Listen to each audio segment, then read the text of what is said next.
Ay, mi Ignorita querida. Comenzó ya la jornada electoral porque, como nos cuenta Silvia, ya están votando en el exterior los colombianos, ¿no, Silvia? Ya comenzó sí, la señor. jornada electoral. Arrancó hoy lunes en el exterior, Ignorita, pero además hubo propuesta de algunos candidatos presidenciales de bajarle el tono al debate, de dejar de lado la violencia, mientras que diferentes encuestas que han sido publicadas en los últimos días pues empiezan a marcar las preferencias de los colombianos cuando estamos a muy pocos días, a 5 días exactamente de esa jornada electoral, Mateo. Silvia, pues desde el viernes hasta el domingo vimos el cierre de campaña de los diferentes candidatos al Congreso, los diferentes partidos políticos, y a partir de hoy hasta el 9 de marzo no se pueden realizar eventos políticos públicos. El domingo tendremos las elecciones legislativas y las urnas en las embajadas y consulados en el exterior ya están abiertas, pero vamos a hablar de dos noticias que se registraron el día de hoy, porque en medio de la polarización que está viviendo actualmente el país hay al menos un tema que parece unir a sectores diferentes, y es eliminar la violencia política en la contienda electoral. Vamos a empezar por un comunicado que publicó Iván Cepeda, quien asegura que no puede haber descalificación, estigmatización ni insultos para ningún candidato, y propuso lo siguiente: hago un llamado a las autoridades para que protejan la vida de todos quienes participamos en esta campaña y de manera especial de quienes ejercen la oposición. Por su parte, el candidato Abelardo de las Preyas se refirió a una propuesta que había hecho la Defensoría del Pueblo, y es que los candidatos se comprometan por el respeto y que bajen un poco el nivel de la confrontación. Y propuso una agenda, Abelardo de las Preyas, que llamó de restauración democrática, pluralismo y equilibrio institucional, señalando que está dispuesto a lograr un acuerdo nacional, pero también pidiendo algunas garantías del gobierno. Hoy también desde otros sectores salieron algunas voces que piden no votar las consultas interpartidistas, entre esas la del candidato a la presidencia Juan Fernando Cristo.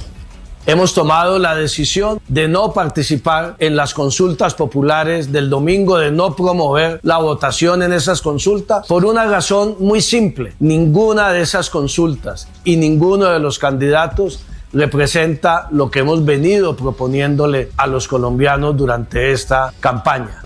Silvia, en los últimos días conocimos varias encuestas, una de ellas la de Inbamer, y los preferidos en cada una de las encuestas serían: en la de las soluciones, Claudia López; en la Gran Consulta por Colombia, Paloma Valencia; y en el Frente por la Vida hay una disputa entre Daniel Quintero y Roy Barreras. Todo indica que, según lo que han manifestado los candidatos hasta el momento, a primera vuelta podrían llegar incluso 16 personas entre todos los espectros políticos. Se mueve el rollazo político, ya cerradas las campañas, como nos cuenta Mateo, ya esto está en medios de comunicación. Mañana, Ignorita, hay un debate muy importante de una de las consultas que ya nos va a hablar aquí don Álvaro Camilo Zuluaga, porque se une Mañanas Blue con Meridiano Blue para tener los candidatos, mi Ignorita, pero esto se cerró y esto vamos el domingo ya a elecciones. Sí, señora. Sí, y se ha dado mucha información, o sea, el que no vaya a votar y el que no marque como es, su merced, su merced, está en el lado equivocado, porque el voto se ha explicado.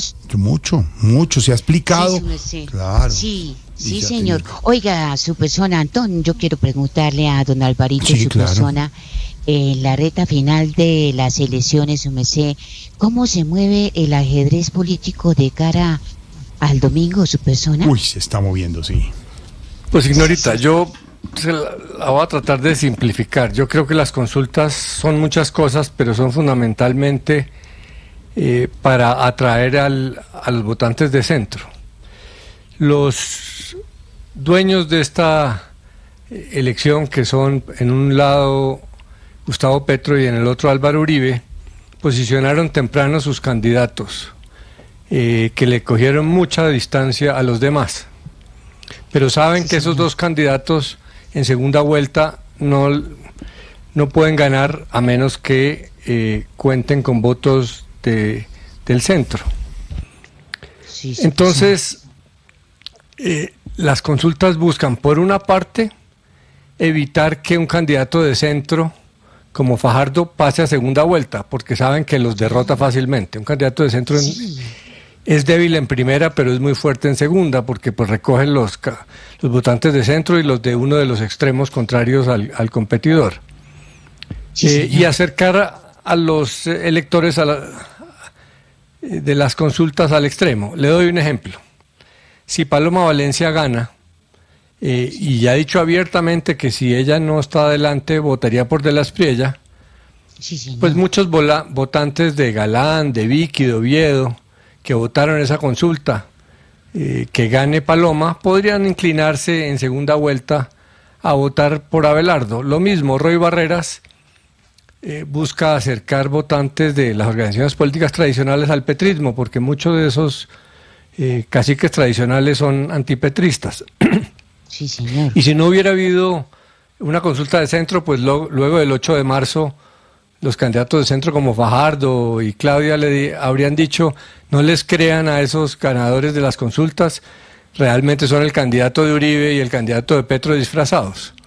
Pero surgió una nueva situación, que fue que Claudia López se la jugó, y ahora lo que va a hacer es defender ese voto de centro de la intromisión de los extremos que pretenden recoger esa votación. Y de pronto mucho votante de centro va a apoyarla y va a generar un hecho político importante. Entonces, para resumirle, Ignorita, esta elección es de Congreso, y a nivel presidencial es para meter al redil a los votantes de centro, que son más complejos. Aquí los titiriteros Uribe y Petro están manejando los hilos, y Claudia López se metió en el centro y complicó la cosa. Vamos a ver, de pronto mucho votante de centro termina yendo a las consultas, porque como ha planteado Claudia López, realmente no es que haya hay 3 consultas, pero realmente hay 16 candidatos. La gente puede escoger cualquiera de ellos. Claro. Y le doy un ejemplo: hay gente de centro que podría gustarle Oviedo, o podría gustarle Roy, o podría gustarle Claudia. Entonces, esta elección va a ser fundamentalmente eso. Y en lo legislativo, pues ya hablaremos durante la semana, pero eso es un juego de los caudillismos, porque el sistema político colombiano se volvió de partidos caudillistas grandes, y los demás simplemente tratando de sobrevivir. ¿Qué pasa en eso? Me gusta el tema, Álvaro, que lo hablemos esta semana. El caudillismo, unos nombres. Esta mañana en Mañanas Blue, Camila hacía referencia a una cantidad de nombres que siguen apareciendo. Hay unos señores llenos de escándalos, ¿no? Y llegan de y investigación llegan y siguen ahí. No, prendan las alertas. Vergüenza, oiga. Mire, lo que hemos dicho, don Álvaro Ignorita, reúnase en familia esta semana, reúnase con los amigos, estudien, ahí está. La Silla Vacía tiene cosas importantes, Blue Radio tiene cosas importantes, Noticias Caracol ha sacado cosas importantes. Mire el tema. Que no le agarre el sábado, el domingo sin saber todavía para qué votar. 6:00 p.m. Vamos con el himno nacional, y en segundo regresamos, don Álvaro Ignorita, que tengo a Camila Zuluaga aquí, que nos va a hablar de cómo